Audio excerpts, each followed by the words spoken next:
Baiana de Rádio também, né? São ao todo 10 emissoras, juntando as duas redes, com o ex-prefeito de São Paulo, de 2003 a 2016, candidato à presidência da República em 2018 pelo PT, Fernando Haddad. Haddad foi ministro da Educação de 2005 a 2012 nos governos Lula e Dilma Rousseff.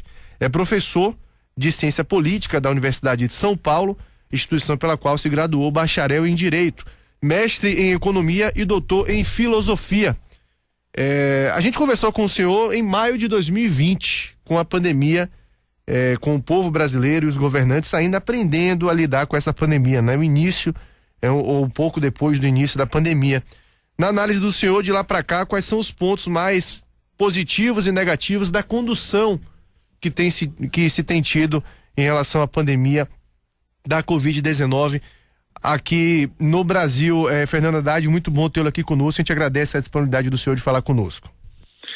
Fernando, muito obrigado pela oportunidade de falar com a Bahia, uma satisfação muito grande e muito lamentável a situação que nós estamos vivendo hoje, muito preocupante, porque realmente os vários organismos internacionais declararam o governo brasileiro o pior gestor da pandemia até aqui.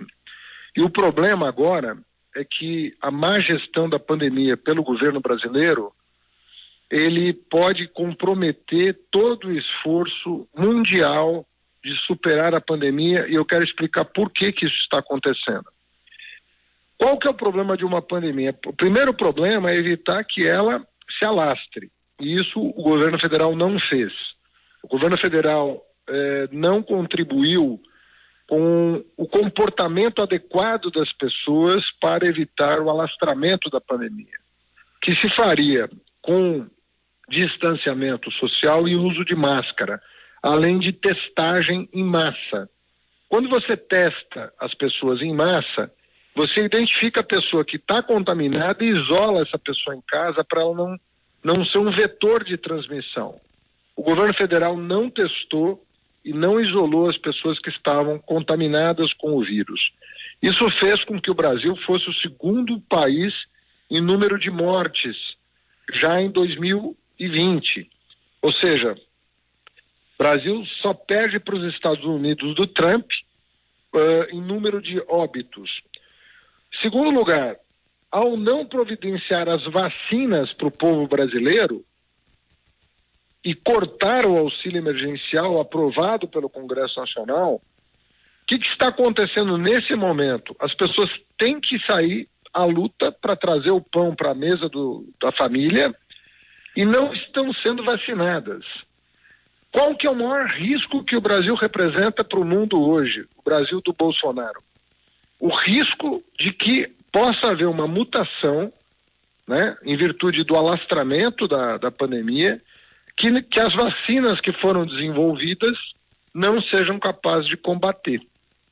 Então nós estamos realmente hoje, o mundo está olhando para o governo Bolsonaro, e eu acredito que inclusive o Bolsonaro vai acabar sendo julgado por algum tribunal internacional pela forma como se conduziu, combatendo, eu repito, combatendo a máscara, não fazendo o teste para isolar as pessoas que estivessem doentes, para não ser um vetor de transmissão, e em terceiro, não providenciando a vacina para os brasileiros. Eu diria para você que se não fossem os governadores, nós estaríamos numa situação ainda pior, porque de fato nós temos em alguns estados brasileiros, sobretudo no Nordeste, com o consórcio do Nordeste, nós temos lideranças que têm feito um contraponto ao Bolsonaro, o que não acontece no resto do país.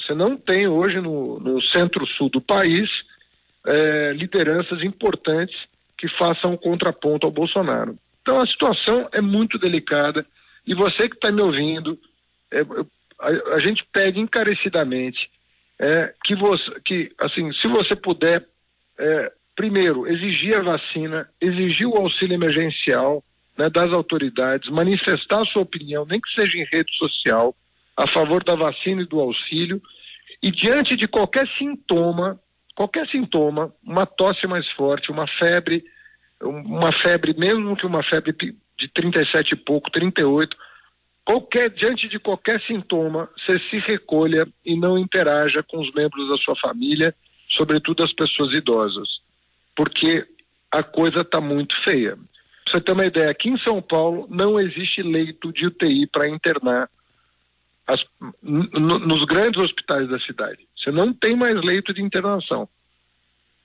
Então você corre o risco da pessoa morrer sufocada por falta de oxigenação. Esse é o quadro real do que está acontecendo no Brasil.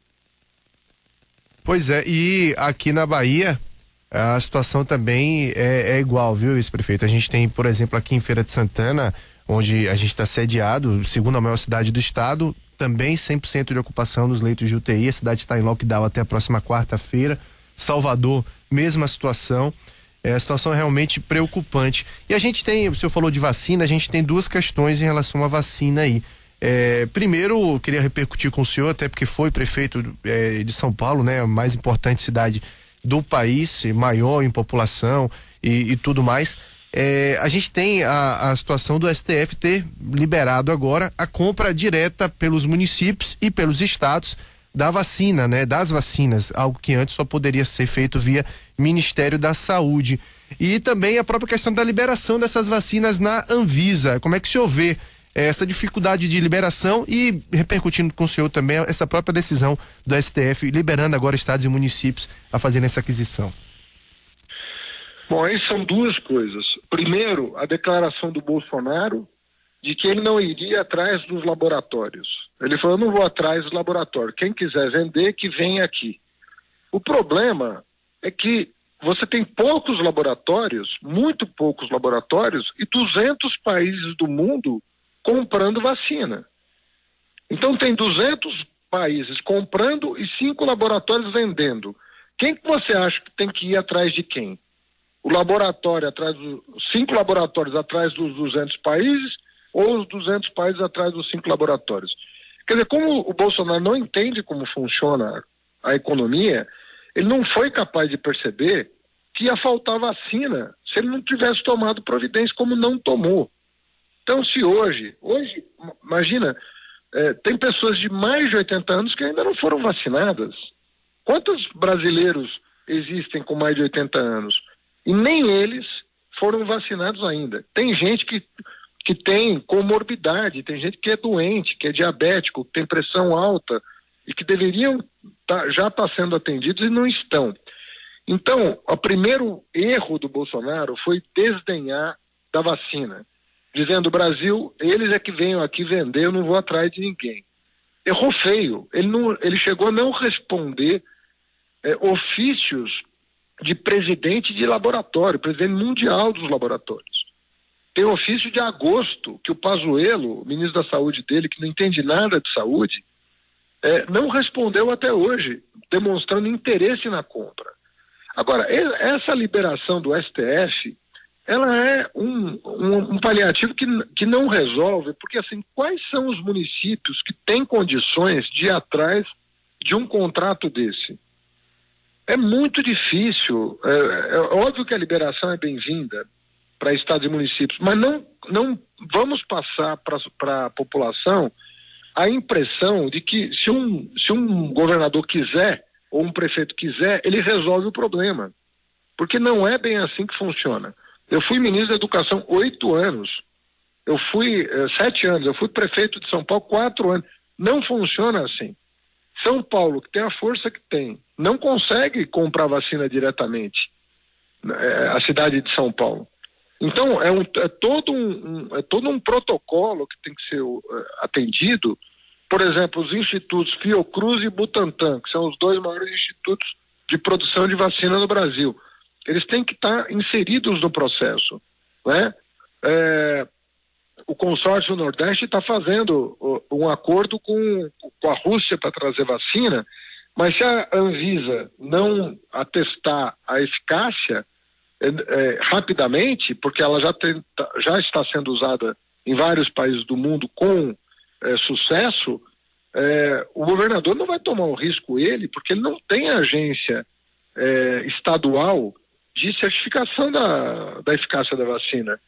Então é uma engrenagem é uma engrenagem que não está funcionando porque não tem uma liderança que tem instalado um gabinete de crise nacional, que seria o presidente da República, para organizar o país para enfrentar aquilo que ele chamava de gripezinha e que já matou 253 mil brasileiros. A previsão do governo, as pessoas às vezes se esquecem, a previsão do governo é que fossem morrer 800 pessoas. Isso, menos de um ano atrás, o próprio presidente da República falou, isso é uma gripezinha, vão morrer menos de 1.000 pessoas. Já morreram mais de 250 mil pessoas e ele continua negando o problema. Ele não trata do problema. Ele trata de liberação de arma, ele trata de jet ski, ele trata de cloroquina, ele trata do que você quiser, menos do que interessa, que é o auxílio emergencial e a vacina. E o isolamento de quem está... Você tinha que estar fazendo... Se não tem vacina, você tinha que ter no mínimo teste. Ele não tem teste e não tem vacina. Por que o teste é importante? Porque você isola a pessoa, ela não contamina a outra, entendeu? Não contamina, não entra mais no ônibus. Uma pessoa contaminada, se souber que está contaminada, não vai entrar no ônibus. Agora, a maioria das pessoas não tem sintoma. A maioria das pessoas não tem sintoma da doença. Entendeu? O teste é que evita que ela contamine os outros. Então ele não fez teste e agora não está vacinando. E para piorar tudo, cortou o auxílio emergencial. Quando você corta o auxílio emergencial de quem está desempregado, a pessoa faz o quê? Como é que a pessoa vai viver, vai passar um mês dentro de casa sem o auxílio emergencial? Me explica isso. Qual é a mágica? O que o Bolsonaro tem na cabeça? Que as pessoas não têm rachadinha em casa, entendeu? As pessoas não têm o Queiroz para resolver o problema delas. As pessoas precisam trabalhar. Então o drama é muito grande, é muito grande. As pessoas precisam realmente de apoio nesse momento. Por isso que nós estamos fazendo essa rodada de conversas com a sociedade, por rádio, por TV, por internet, para ver se o Congresso Nacional dá uma resposta para isso. Porque se o Congresso não responder ao que está acontecendo, se ficar no toma lá da cá, ocupando o cargo, o Centrão ocupando o cargo e não fazendo nada para pressionar o governo, nós vamos mais 3, 4 meses de crise medonha, porque nós vamos perder muita gente e mais empregos ainda, vamos perder mais empregos ainda. A economia vai demorar mais tempo ainda, já um ano, vai mais meio ano pelo menos. Então ninguém aguenta mais. Então o Congresso dá uma resposta, e a pressão que nós temos que fazer sobre o Congresso para dar uma resposta a essa pessoa que hoje ocupa a presidência e que não tem a menor condição, então, ou o povo vai sofrer mais ainda. Já foi um ano e não se sabe quando que isso termina. Estamos conversando com o Fernando Haddad, ex-prefeito de São Paulo, ex-candidato à presidência da República. E quando se fala de vacina, ex-prefeito, a gente teve uma disputa muito forte, né? E aí muita gente colocou, inclusive, até como a política como pano de fundo disso, do atual governador de São Paulo, João Dória, e o presidente da República, Jair Bolsonaro. Como é que o senhor viu esse momento? E aí a pergunta que eu faço também ao senhor, de alguma forma o Dória saiu fortalecido depois dessa atuação do Instituto Butantan, produzindo imunizantes. Como é que o senhor viu essa disputa entre os dois? Olha, o Instituto Butantan existe há 100 anos. É um instituto que ajuda o Brasil. No nosso tempo de governo, só para você ter uma ideia, no nosso governo, nós aplicamos no H1N1 80 milhões de doses de vacina em 90 dias. Ou seja, quase 1 milhão de doses por dia no governo do Lula. Vou repetir, 80 milhões de doses em 90 dias. Quase 1 milhão de doses todo santo dia. Ou seja, nós sabemos vacinar. Isso tem nada a ver com... Se ninguém atrapalhasse, estava tudo resolvido. Era só o Bolsonaro não atrapalhar. Dória foi fraco em relação ao Bolsonaro. Ele baixou a cabeça para o Bolsonaro. O Bolsonaro começou a ofendê-lo E ele começou a se recolher, ao invés de enfrentar o debate. Eu acho que, se for pegar como parâmetro, me perdoe a sinceridade, mas os governadores do Nordeste, e o Rui Costa teve um destaque extraordinário, foram muito mais, vamos dizer assim, valentes em enfrentar o discurso do Bolsonaro. Nós temos hoje no Brasil governadores do Nordeste, os outros todos estão quietos em relação ao Bolsonaro, muito quietos, porque ajudaram a elegê-lo, inclusive. Todos eles ajudaram o Bolsonaro. O Witzel está afastado agora, vai ser preso do Rio de Janeiro, né? O de Santa Catarina está encrencado, tá tudo encrencado. Mas os dois governadores do PSDB estão até hoje apoiando o Bolsonaro, inclusive na venda das estatais. Estão vendendo as estatais por metade do preço aí na Bahia. Tem uma refinaria na Bahia, da Petrobras, está sendo vendida por metade do preço, na cara de todo mundo. O Tribunal de Contas da União já chamou atenção para o problema, já abriu inquérito para investigar se houve ou não corrupção. Metade do preço, uma refinaria na Bahia. Então, quem está fazendo hoje um contraponto ao Bolsonaro no país são os governadores do Nordeste. E não são só os do PT. Também tem outros governadores do Nordeste que estão fazendo um trabalho correto de enfrentar o governo federal. Sabe, graças a Deus que o Nordeste encontrou um time aí de governadores de primeira, né? E que fazem hoje o contraponto. Mas, infelizmente, os governadores aqui do Sudeste e do Sul, sobretudo os do PSDB, apoiaram o Bolsonaro na primeira hora, já elegeram o Bolsonaro e ainda estão votando com o Bolsonaro no Congresso Nacional. Sabe, não deixaram abrir processo de impeachment contra ele, apesar dos crimes que ele cometeu, e aí crimes sérios, uma gestão de crise assassina. E agora cortar o auxílio dos brasileiros, quer reduzir e quer voltar 4 parcelas, reduzindo de 600 para 250 reais. Quem é que vai viver com 250 reais no meio dessa confusão toda? Uma mãe de família, a gente tem 40% das famílias brasileiras são chefiadas por mulheres, muitas sem o companheiro, ou seja, a mulher e os filhos. Você vai dar 250 reais, baixar de 600 para 250, hoje é zero, né? O que ele fez? Ele cortou para zero para vir com 250. Não, olha, tá tudo errado. Não é brincadeira, não. Tá tudo errado. Esse cara não tem ideia do que o povo está sofrendo. Não tem ideia.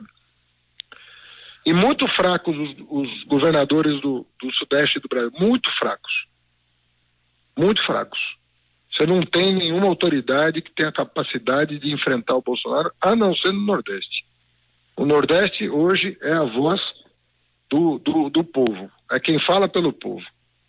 Porque aqui, infelizmente, nós não temos lideranças que se contrapõem ao Bolsonaro. Estamos conversando com Fernando Haddad, ex-prefeito de São Paulo e ex-candidato à presidência da República. Ex-prefeito, em um artigo escrito para a Folha, o senhor, em determinado momento, deduz que a grande imprensa trabalhou para a eleição de Bolsonaro ao incendiar a onda populista que varreu o país. O senhor acredita que houve engajamento indireto na campanha de forma deliberada? E aí o senhor pode falar até com muita propriedade, porque o senhor foi o principal concorrente dele nas eleições. Olha, o que dá para dizer com certeza é que eles omitiram informações sobre o Bolsonaro. Por exemplo, a evolução patrimonial da família Bolsonaro, completamente incompatível com o salário de deputado, todo mundo sabia. Todo mundo sabia que o Bolsonaro tinha esquema de gabinete.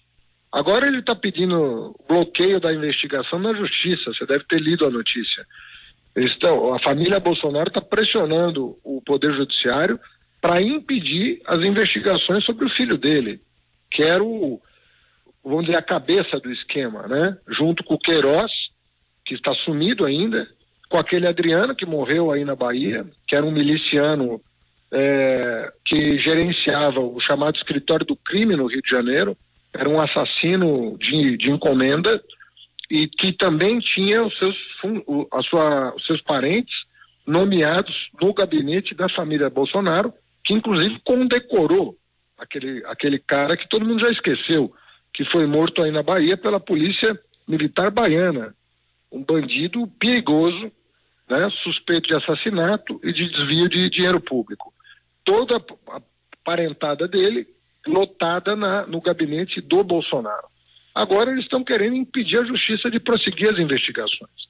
Estão fazendo um cerco para impedir que os tribunais autorizem a continuidade das investigações. Tudo isso foi omitido durante a campanha eleitoral e tudo isso era conhecido. Não era conhecido do povo, né? Mas era conhecido da classe política, da polícia. Isso tudo era de conhecimento da polícia.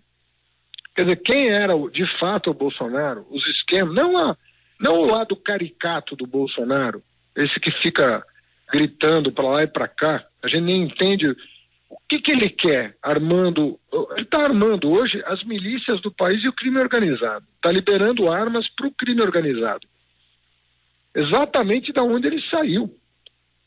São as milícias do Rio de Janeiro que estão espalhando o terror no Brasil. Essas é que estão comprando armas.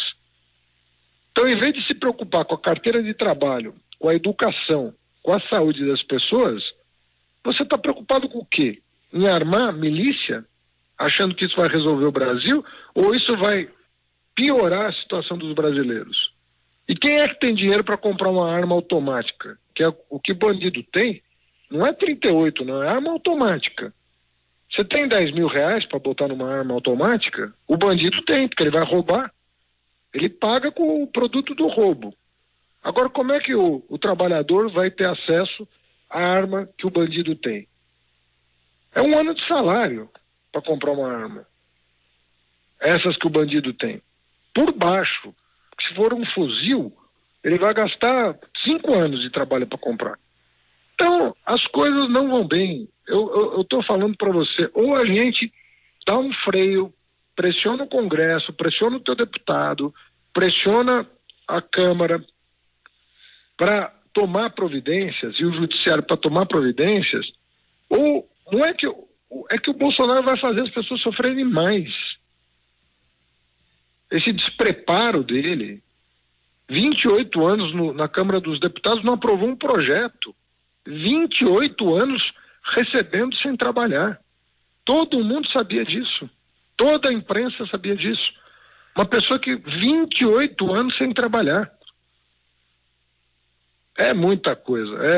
Realmente nós fomos parar num lugar muito difícil.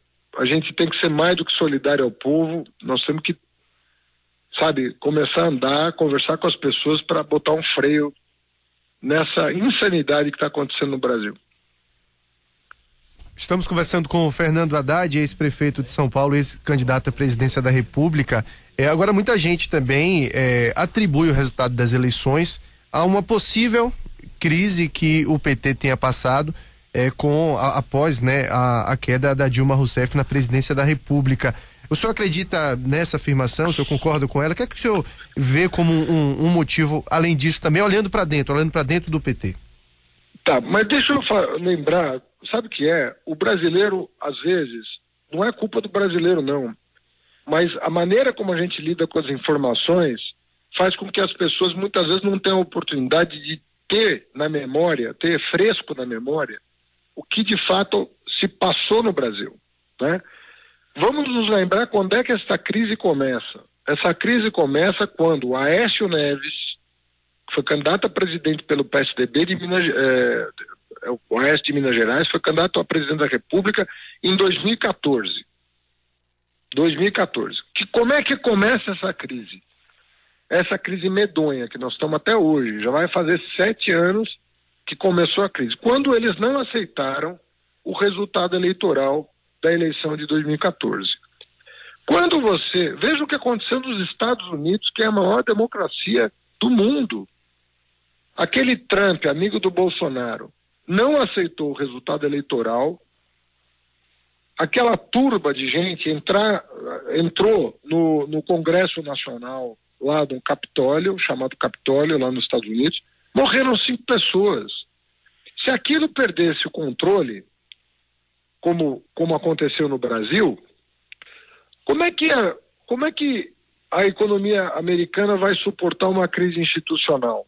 A economia americana já viveu uma crise. No século XIX teve uma guerra civil para abolir a escravidão. Pergunta como é que a economia saiu daquela guerra. Destroçada. O maior país do mundo, a maior potência do mundo, teve a economia destroçada quando você começou uma guerra pela abolição da escravidão. Aqui no Brasil, esses caras começaram não uma guerra quente, uma guerra fria, uma guerra sem tiro, mas uma guerra que colocou a economia de joelhos.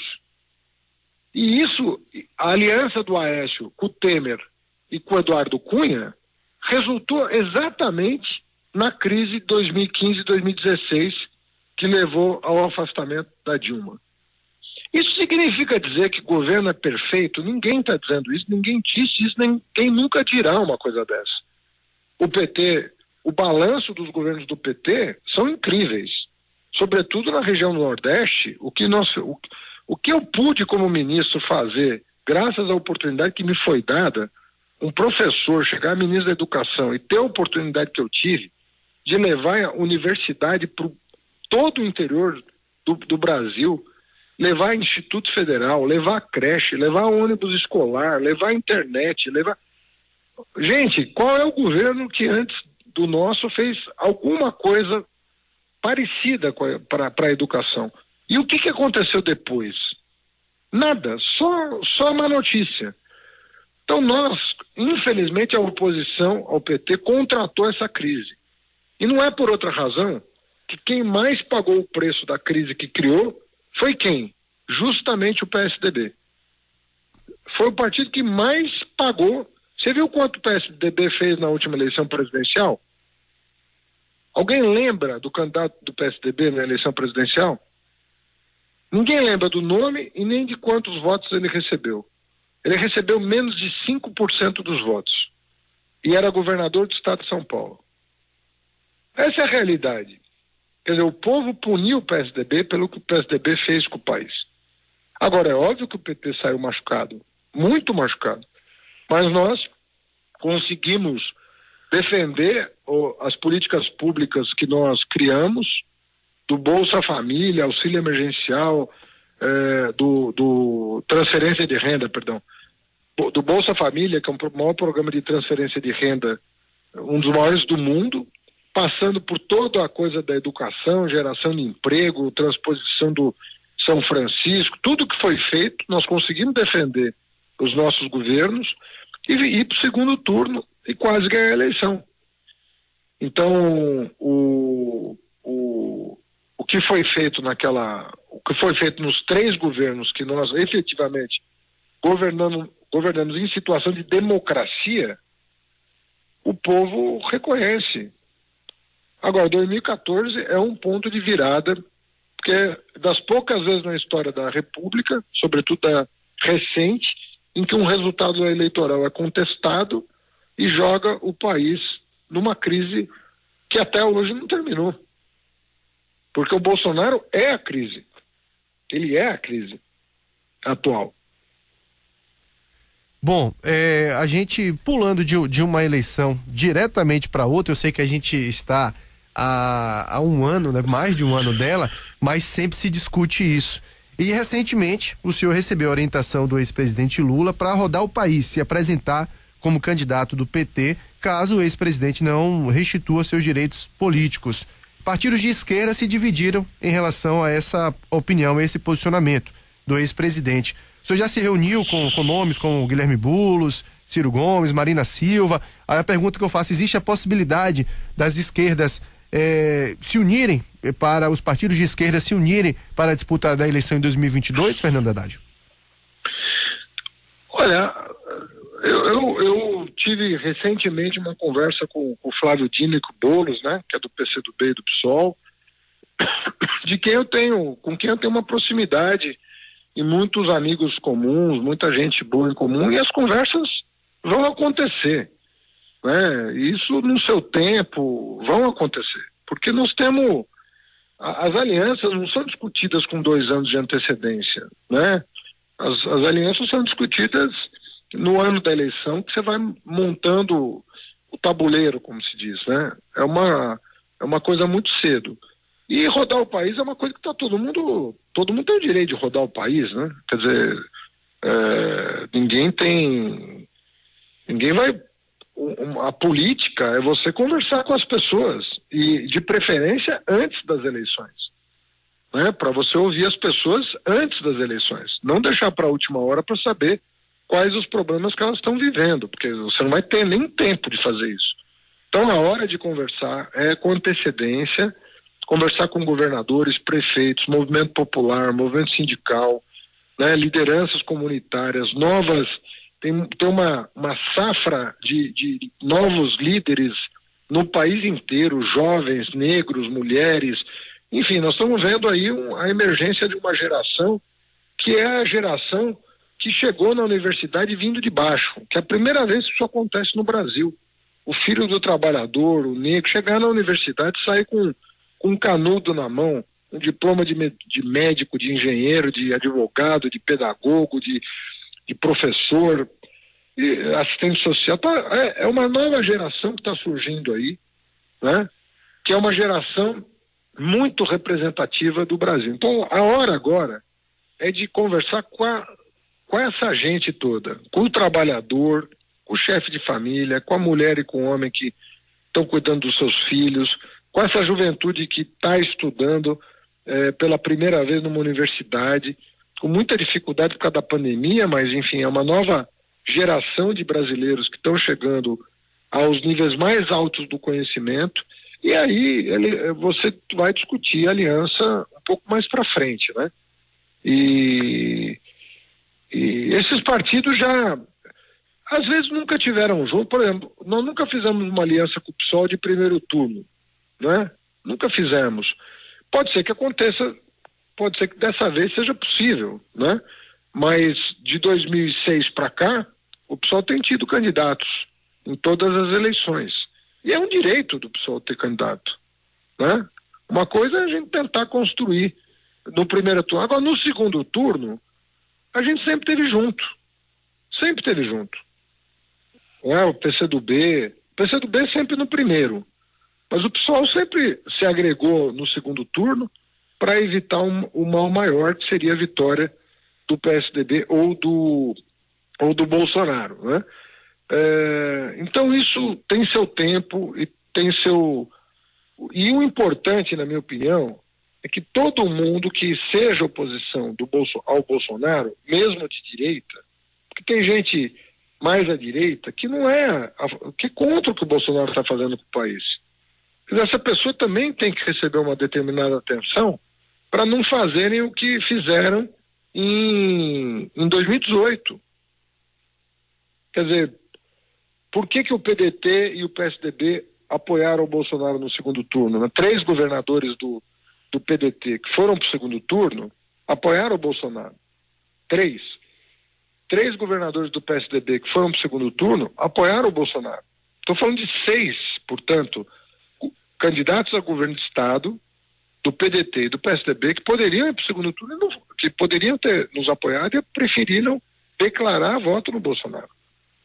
Então isso talvez seja possível evitar que forças que se dizem democráticas apoiar uma pessoa que não só não é um democrata, como está fazendo essa gestão, essa péssima gestão da crise no Brasil.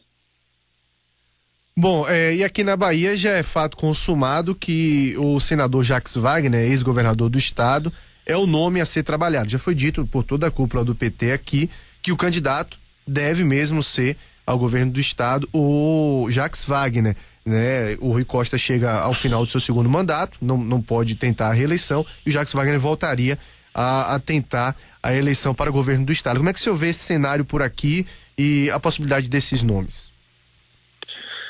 Olha, o PT tem uma enorme confiança na liderança do Jacques e do Rui, né? Eu acho que são dois grandes quadros nacionais do PT. Eu acho que transformar a Bahia, né, nesses 4 mandatos, nunca ninguém podia imaginar que a Bahia fosse se transformar tanto. Eu que não é de turista que eu visito a Bahia, não. Eu visito a Bahia como quadro político desde 2003, né, quando eu fui para o governo do presidente Lula e a gente começou a visitar a Bahia, capital e interior, todo o potencial que a Bahia tinha e que não tinha sido aproveitado, né? Então, essa semana passada mesmo eu tive um longo encontro virtual com o governador Rui Costa e ele fez um balanço das suas entregas para a Bahia, né? Em várias áreas. E é extraordinário, né? O que foi feito em mobilidade urbana na capital, o que foi feito pela saúde, o consórcio que ele estabeleceu com os municípios, né, em torno das policlínicas, já são, se eu não estou enganado, 25 já entregues, a um custo de quase 40 milhões cada uma. Você está falando de R$1 bilhão de investimento na saúde só em policlínica. Então é uma coisa notável que a Bahia conseguiu. Eu espero que a Bahia não abra mão desse futuro que está sendo construído. É muito, muito importante para a Bahia manter aí um projeto que deu muito certo, né? São 2 governadores, os mais, vamos dizer, bem avaliados da história da Bahia. Não é pouca coisa. E eu tenho certeza que os 2 são muito habilidosos politicamente, né? Extremamente habilidosos, tem uma ampla base de apoio. E eu tenho certeza que Bahia está cuidada por gente muito comprometida com o Brasil, muito comprometida, né? Eu tenho muito orgulho de pertencer ao mesmo partido que o Jacques e o Rui. Bom, para a gente encerrar, eu queria saber como é que o senhor analisa os rumos que a Operação Lava Jato tomou, né? O julgamento de suspeição do ex-juiz federal Sérgio Moro no STF, né? O acesso solicitado pela defesa do ex-presidente Luiz Inácio Lula da Silva a mensagem de membros da Operação Lava Jato e também a própria discussão sobre a elegibilidade do ex-presidente, né? Volta e meia a gente está falando de eleição e volta e meia vem à tona esse assunto, né? Se o Lula conseguirá ser candidato ou não. Olha, eu acho que sinceramente o Lula tá muito mais preocupado hoje em resgatar a verdade, né, do que qualquer outra coisa. Evidentemente que o PT aguarda ansiosamente a restituição dos seus direitos políticos, né, porque efetivamente é a maior liderança da história do país. Então, foi o maior presidente da história da República e é a maior liderança da história do país. Isso não sou eu que estou dizendo, qualquer historiador vai dizer a mesma coisa para você. Agora, o que as investigações sobre a Operação Lava Jato revelaram, e agora os arquivos foram todos cedidos pela própria Polícia Federal. Então, os arquivos cedidos pela Polícia Federal dão conta do quê? Que sem prejuízo, veja bem, ninguém aqui está dizendo que empresário corrupto não tem que ir para cadeia, né? E nem que diretor de estatal corrupto não tem que ir para cadeia, tem que ir para cadeia. O problema é que eles usaram aquilo para fazer política. Eles perceberam ali uma oportunidade de transformar um juiz numa figura política, numa figura pública da política. E ele usou de trampolim a Lava Jato para atingir o Lula de forma artificial. Ou seja, ele criou uma situação para botar o Lula no meio da confusão. Isso significa que não havia problemas dos diretores com os empresários? Não significa dizer isso. Tinha empresário que... Tem muito empresário no Brasil que paga propina. Isso existe. Aqui em São Paulo, nós conseguimos desmanchar uma quadrilha que pagava propina para os fiscais da prefeitura não cobrarem impostos. E quem cobrava o dinheiro ia para o bolso uma parte ia para o bolso do fiscal e outra parte ia para o bolso do empresário. Então esse tipo de propina do empresário com agente público, ele acontece com muita mais frequência do que a gente pode imaginar. O cara molhar a mão de um fiscal, molhar a mão de um diretor de estatal para levar vantagem. Isso acontece muito. Outra coisa é você querer envolver uma pessoa que está completamente afastada do problema, querer envolver para finalidades políticas, que foi o que aconteceu com o Moro em relação ao Lula. O Moro aproveitou ali uma oportunidade para se projetar politicamente e ser candidato e ser ministro do Supremo. Ele aproveitou, falou, tá aqui, eu não gosto do Lula, eu tenho uma oportunidade de derrubar o Lula e ficar famoso, às custas do Lula. E não sou eu que estou dizendo, tem centenas de advogados falando a mesma coisa. Centenas de advogados estão dizendo que não tem cabimento a atitude de um juiz que faz isso. Um juiz não pode fazer isso. Você já imaginou se uma pessoa famosa cai na mão de um juiz e o juiz não gosta dela e resolve usar essa pessoa famosa para fazer carreira? O que vai acontecer com o Brasil? Ninguém mais tem paz. Você vai fazer carreira em cima de quem você não gosta. Isso está provado. Ele fazia pouco do Lula, fazia pouco da mulher, da família do Lula, nas mensagens trocadas. Um juiz não pode chefiar a acusação. Um juiz, ele tem que ter distância da acusação e da defesa. Não pode ter proximidade, ele não pode chefiar. Imagina se fosse o contrário. Se descobrissem que o Lula, se fosse o contrário, o Moro tivesse absolvido o Lula, ao invés de ter condenado, e descobrissem que ele tinha conversas com o advogado do Lula toda hora, assim, dizendo qual que era a estratégia melhor, o que o advogado do Lula devia fazer, se ele tivesse grampeado a promotoria e passado o grampo para a defesa do Lula. Imagina se fosse o contrário. Se você fizer esse exercício, você vai ver o absurdo que aconteceu. Basta você fazer esse exercício. Vamos supor, o Moro absolve o Lula e depois se descobre que o Moro era amigo dos advogados do Lula e trocava informações sobre estratégia, tática, testemunha, quem que deveria, quais documentos deveriam ser entregues para ele próprio. Ninguém ia aceitar o julgamento se isso acontecesse. Então eu fico me perguntando por que alguém pode querer o mal de alguém a esse ponto. Então não dá para ser assim. Mas isso eu acho que está bem encaminhado. A impressão que eu tenho é que a grande parte da justiça já entendeu, que até da oposição, não sei se você viu o Rodrigo Maia semana passada, falou, olha, não dá para um julgamento, eu sou oposição ao Lula, eu não gosto do PT, mas não dá para ser assim, a justiça não pode ser feita dessa maneira.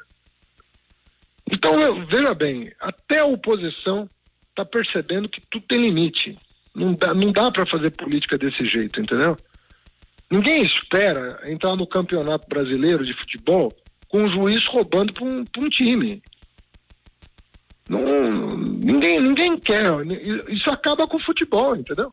Pode ser que num primeiro momento você fique feliz que o teu time ganhou. Mas se o juiz for ladrão mesmo, daqui a pouco ele tá se vendendo para outro time. E aí sabe qual vai ser a maior vítima? O futebol. Como está acontecendo, a justiça está sendo a maior vítima de tudo que está acontecendo no Brasil. A próprio conceito de justiça. Você tem que ter segurança de que o Poder Judiciário vai te entregar a justiça, vai te entregar a verdade. E não ficar inventando coisa das pessoas para fazer carreira política. Fernanda, eu acredito que está muito bem encaminhado isso aí. Eu nunca vi um processo... Em geral, leva muitos anos para chegar à verdade. E nesse caso aqui, em 2 anos, a gente conseguiu desmontar a armação que foi feita. Foi muito rápido.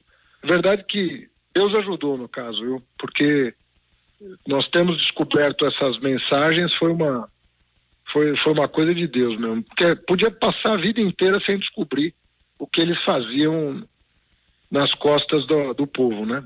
E agora veio à tona o que eles faziam nas costas do povo. É muito triste o que eles fizeram. Mas tudo bem. O Brasil é maior que isso, nós vamos chegar lá.